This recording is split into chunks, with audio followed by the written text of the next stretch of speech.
So steps to buying. Some of this I'm going to let Eric handle when he gets to his part, but the first and foremost, the best thing to do is to get pre-approved, preferably what they call a full underwrite, because there's 3 different levels: pre-qualified, pre-approved, and full underwrite. And any of you that have been working with Eric know that he works towards a full underwrite if possible, which means getting all of your documents up front reviewed so that when we go into an offer situation, we're in the most solid position we can be. And as a person who does listing and buying side of transactions, I can tell you on the listing side, that matters. Several clients that we've worked with recently, when we've sat down with the sellers and we've gone through, my team goes out and we actually talk to each one of the lenders. We look at each of the letters that you received from your lender about your pre-approval, and determinations are made on the language and the follow-up that happens with that. So in one example, actually, Eric, can I use you as an example? Are you on mute? I'm not. Can oh, there you are. Now I can hear you. Can I use you guys as an example? Of course. Okay. So I'm actually currently working with Eric's family on an estate sale, and we had multiple offers come in.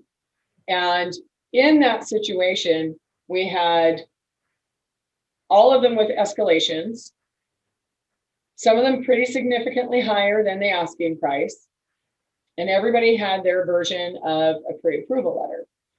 Well, as my team and I sat here together going through each of them, we were contacting all of the different lenders to find out what the quality of those letters were. So 3 of the 5 transactions had 20% or more down. One was 5%, but it was fully underwritten, which we knew, and it was the highest priced offer. The next best priced offer, based on the escalation documents, was 20% down, and we were told and confirmed by the lender that they had additional funds if necessary. But the problem was that she had not put them through a full underwrite. So that meant there was the potential that we could get into contract with them and still have that transaction fail.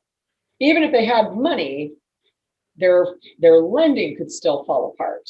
So that's not necessarily the most, palatable, offer to take. So then we had another offer that was 20% down, fully underwritten, and we ended up using those data points to go back to that offer and getting them to come up on their price.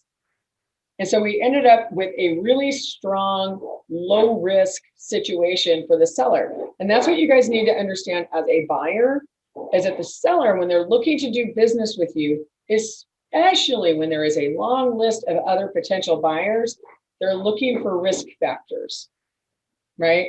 So we're going to go through what some of those things are here in a minute, but that pre-approval, absolutely imperative when you're being compared. And so someone like Eric Osnes is someone who is at a company that can do that for you. Bank of America won't do it. Chase won't do it. Online lenders won't do it. There's a ton of them. There's some other lenders around locally that will also do it, but it's rare that it's one of the national banks because they have a bunch more restrictions because they are a national bank. So it's worth asking those questions. You're going to search for homes online. I always joke, it's like online dating. You're going to look at homes based on your availability. This is where I say the weekend warrior viewing could be your downfall. We do recognize that a lot of people work Monday through Friday. So a lot of people want to say, hey, I want to go on evenings and weekends. Right now with where we're at in the COVID phase 2, they have reopened open houses. So you can go, and there's a maximum of 10 people, including the real estate brokers, which many of them now have 2 people on site because they have to help manage the door and the volume of people, as well as have someone available to answer questions. So maybe 8 consumers in the door at a time, and they're not going to let you be there for an hour if they've got a line of people out the door, right? So that's one restriction on open houses. The other thing, though, is that those individuals are not there. They're there to give you access, but they're not necessarily there to give you advice. So you have to weigh whether you want to wait for that. And then the rest of the time, they're going to be booked appointments. What happens in markets like this, though, is that most agents, good agents, will tend to try and target their listings because they think of that Monday through Friday, 9 to 5 person. They'll try and come out on Wednesday, Thursday, or Friday with the listings. And when we're this hyper market, many of them aren't even doing a full week before they do a review of offers. Many of them right now are only allowing 4 days on market.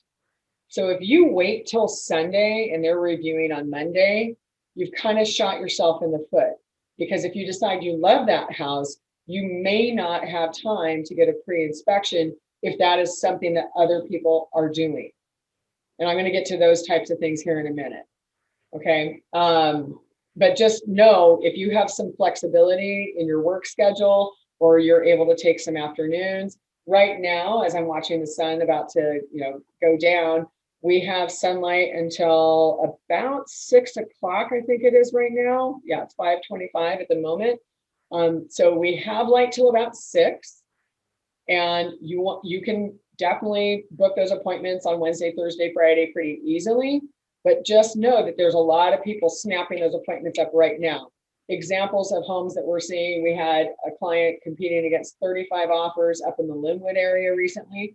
That meant there were a lot of showings to get to that, and it was only a 4-day on market. There have been times where there's expected to be so much demand, they're only allowing for 15-minute windows versus the default of 30-minute windows, because that's the other thing during COVID that we have as a restriction, is that when they're doing showings, we can't layer on top. The fact that they are allowing open houses is unique in that otherwise they will not let 2 agents show at the exact same time. So we have to schedule. And the faster we know from you that you want to see that house, the better the options of you getting a time that works for your schedule. Okay.